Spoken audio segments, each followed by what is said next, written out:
Hello everyone, phoenixtremayne here with another Kandi and the Gang review. This is about episode 3, Rowdy Employees and Uptight Managers is the title of the episode. And before we get started, please take a moment to hit that like button, subscribe so I can get this channel up to at least 1,000 subscribers. That's my goal. I need like 270 more subscribers to reach that first goal. So I'm going to be giving you lots of entertainment news and videos and reviews. So go on ahead and do me that favor and hit that subscribe button so you'll be the first to know when I come out with new news and information. And we're going to go to Kandi and the Gang. I'm invested in it. I hope it does get a season 2. I heard that the ratings are disappointing. And so hopefully videos like this will turn things around, because I have 2 pages of notes, so I might be here for a minute.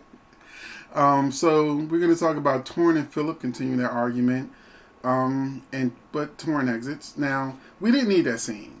The way the scene ended in last episode, we didn't need them to give a couple more sentences before they exit. We could have went straight to Kandi's arrival, as Torin tells Kandi that Philip is fake. So now Kandi's like, oh God, here we go again. What's going on now? Philip is telling Don Juan that he doesn't like Torin. And if you saw my last episode, that I felt like, we saw that Philip's boyfriend Philippe is long distance. And I still say I see sparks. They may not happen on camera, but I don't know. Maybe it's just my intuition is telling me that, maybe be a little something off camera. But I'll continue to ship this couple as we go through the rest of the season, and let me know, are you seeing what I'm seeing? It wasn't as much of it in that I saw in the last episode, but things are possible. It's possible. Kandi lets Philip know that he's tripping when he tells her he's not dealing with Torin, and she and Don Juan have to deal with him. So basically, you're the general manager, the GM. You sort of don't have a choice. This is part of your job description. No, Kandi won't let him fire everybody, because it's not just a restaurant; it's a reality show. And if people are causing drama, that's what they're getting paid for. So taking it out of the restaurant business, it's a restaurant business and it's a reality show. So no, he ain't going nowhere. Torin comes to Patrick's place to help him decorate, and Torin expresses he's already done with Safari, and Safari is Patrick's girlfriend, because he talks about her nonstop to the point where it's annoying. They start walking around, doing some measurements, and seeing what he could potentially do with the place.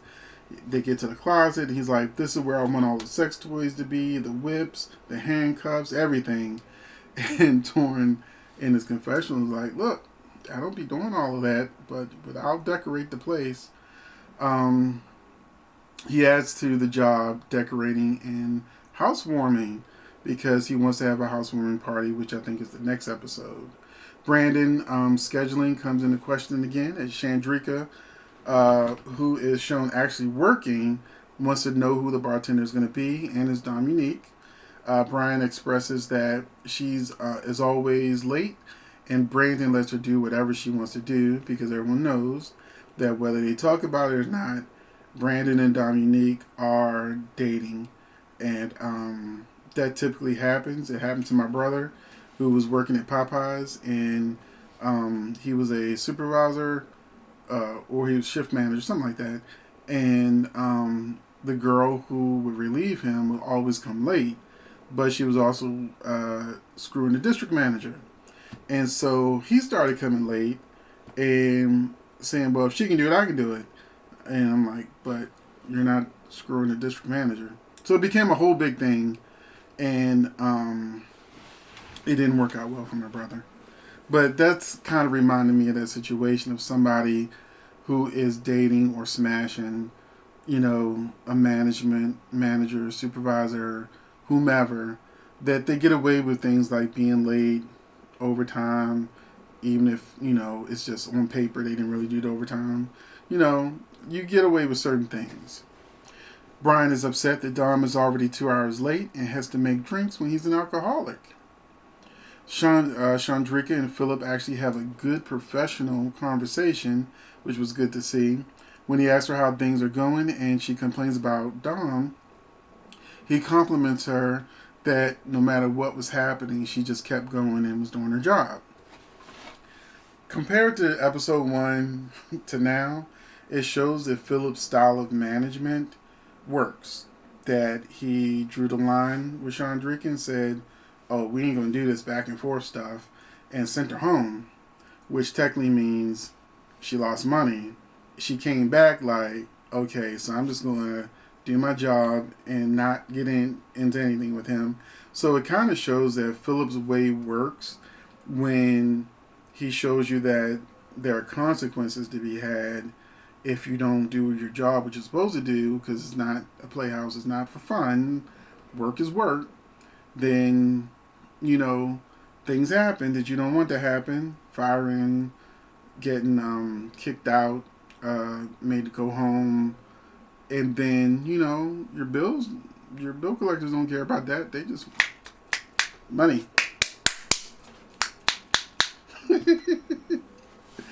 So, it was nice to see that he even smiled, which shows that even though he can be hard, you do what you're supposed to do, and he relaxes. Philip has an impromptu meeting with Brandon and the interim manager, Tamika. They find Brandon taking a rest.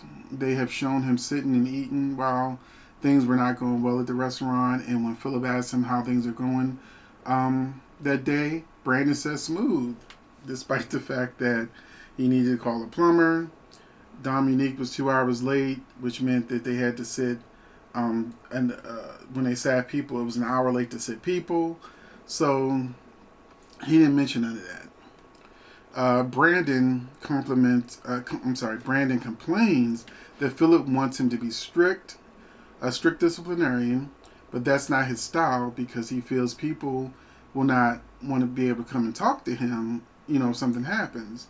And I actually highlighted this because in my business, when I went to school, Todd to be a producer and director and all that kind of stuff, my professor told me, look, you got to disassociate yourself from your actors and your crew. You can't be friends with them. You got to draw a straight line that you're the boss.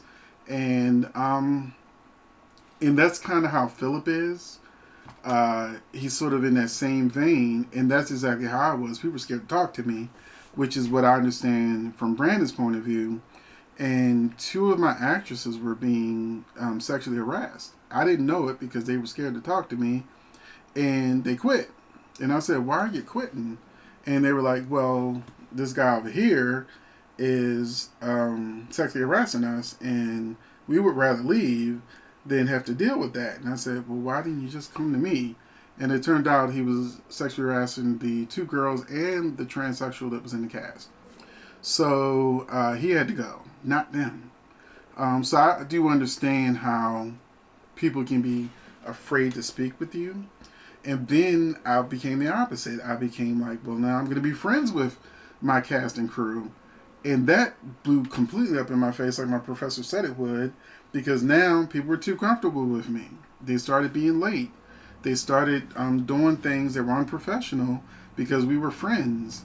And so I realized that you have to find that happy medium between being someone that is separate from your workers, but at the same time approachable, but not necessarily friends.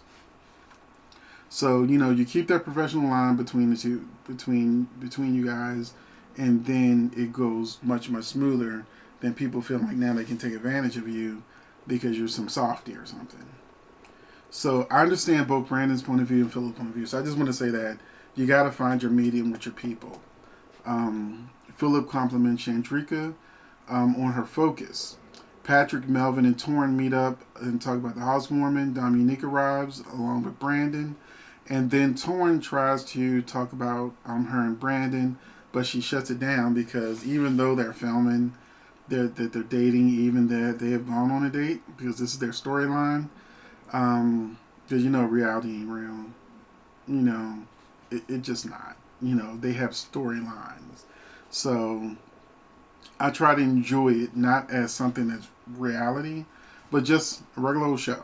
So I don't take things personally the way other people take things personally. When they watch things that happen on reality series, I'm like, occasionally we get something that actually in real life happens that they can address on a reality show. But for the most part, they're doing multiple takes and doing voiceovers and all this stuff. Watch my episode 1 and 2 review where I talked about they were adding Shawndreca's voice in places where it looked like she wasn't even talking. So we also had Shawndreca reveals that June and Patrick have had an altercation in the past. Because Patrick was looking at June, kind of crazy, like he was uncomfortable that he was even there because him and Shawndreca used to date. So now we're moving on to page 2 of my notes. I think I'm getting through this pretty fast. Brandon says he can't sit at the bar. Brandon lets Brian and Rashard know that they can't sit at the bar. Huh? Okay. Brandon goes to Philip to tell him what happened with Brian, where Brian sort of gave him a little lip, saying, hey, you're sitting at the bar, and then why can't I? Basically, that's kind of what happened. Philip advises him not to sweep it under the rug and to be more assertive. Technically, Philip is also Brandon's boss. Since he is the director of operations, Brandon might be a manager, but directors of operations are over managers too. So technically, he can't fire like Don Juan, because Don Juan's up to him. But he can affect Brandon's job, especially with him dating Dominique and being a professional because he's dating Dominique. Philip can fire him if this was like a real restaurant. It was a real restaurant, but I'm talking about real situations. Don Juan grabs Philip, asks him what today's mess is, and he starts talking about what Brandon told him about Brian. So Don Juan pulls together a meeting with Philip, Brandon, and Brian. Philip is aggressive right out the gate, as Brian asks if we have free speech or not. Now, in the real world of being in the business, there's certain protocols that you do, just like when I was a fireman. I can't go over my lieutenant's head and talk to the captain or talk to a chief. No matter how I'm feeling about a situation, there's certain things that have to happen in an order. And also, I can't just talk to my lieutenant crazy. Even an acting lieutenant, I can't talk to them crazy because there's consequences to the way you speak to someone and how you're going to be treated afterwards. But anyway, so, and this is for anyone. Yeah, we're in America, we have free speech, but it doesn't mean we're free from consequences of the speeches we make. Even I've done some things or said some things on social media that, I regret it. I probably should have kept my mouth shut, but you live and you learn. So we're going to be moving on. Philip is aggressive towards Brian, and he ends up telling him basically he has to leave for the day he's suspended. So Brian is mad and he goes outside, and then Don Juan goes to follow him and talk to him, and then this makes Philip feel like he's being undermined because he gave an order to Brian, and here comes Don Juan smoothing it over, and he didn't like that, which caused when him and Don Juan had a conversation, he ends up getting aggressive with Don Juan and ends up going to his car to cool off, and he has a little car confessional. Patrick goes to see his girl Safari at her job. He says that he has a little extra weight because he's happy, and she's going to give him non-surgical lipo. She says that she can decorate, and he doesn't need Torin. She also says she doesn't want Shawndreca at the housewarming, and he caves in on everything, causing a producer to ask if he was whipped, and he pretty much agrees. But it kind of makes you feel like either Safari's insecure, or if he said that Torin could decorate the house, and they were showing like she did the decorating for the office, and it looked cheap. It just looked cheap. So they showed earlier Torin's decorating, which looked expensive. So what do you want? You want your house to look cheap, or you want your house to look expensive? So he should have stuck with Torin, or put it on Melvin.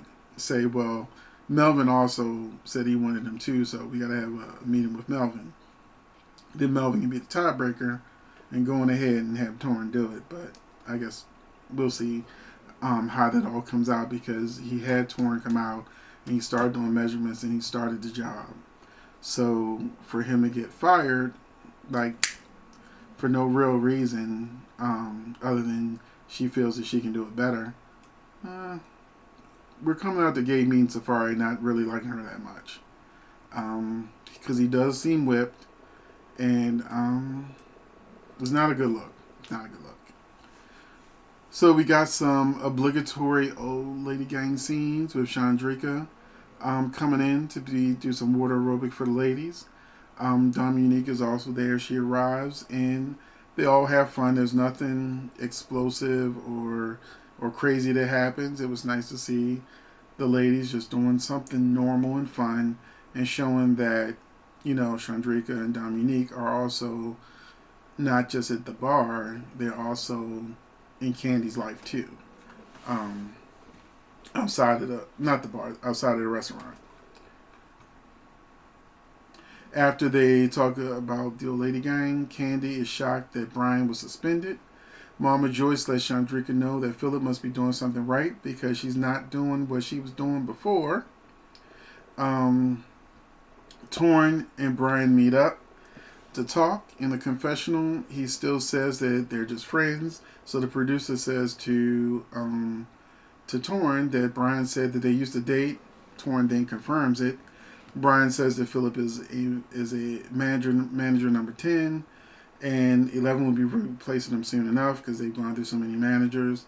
But the reason why Philip, the general manager, director of operations, the reason why he is so hard also is because these managers can't whip these employees into shape and get the job done, and he can. He's shown it with Shawndreca, although we saw in a preview for next week, is back to Shawndreca being a screw-up again. And it's mostly because she got snitched on by Patrick. Brian also talks about his sister's suicide and a gallon of vodka that was found near her, and that it only happened 3 months ago. And so, he starts tearing up, and that Torin, Torin lets Brian know that he loves him and that he'd be there for him because he doesn't want anything to happen to him. So that is sort of the other side of the employee side, where Brian has a lot going on his end emotionally and dealing with trying to be sober. And then Shawndreca, Dominique, they already warned Torin and Brian so that Philip was a hard case. So that makes them going in not even giving Philip a chance. So it's just fireworks. But once you hear Brian's side of the situation, you feel bad for him, and getting suspended doesn't feel like the right thing to do once you know fully what Brian is going through. That maybe, a conversation needed to be had, lines need to be drawn, and if it was said in a more respectful manner, it may have been received in in a better way. But as Rowdy showed, the way it went down is the way it was supposed to went down. So, excuse me, need some water. So that's it. Thank you for watching, and I hope to see you in the next video.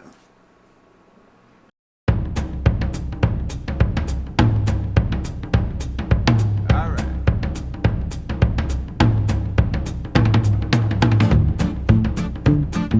right.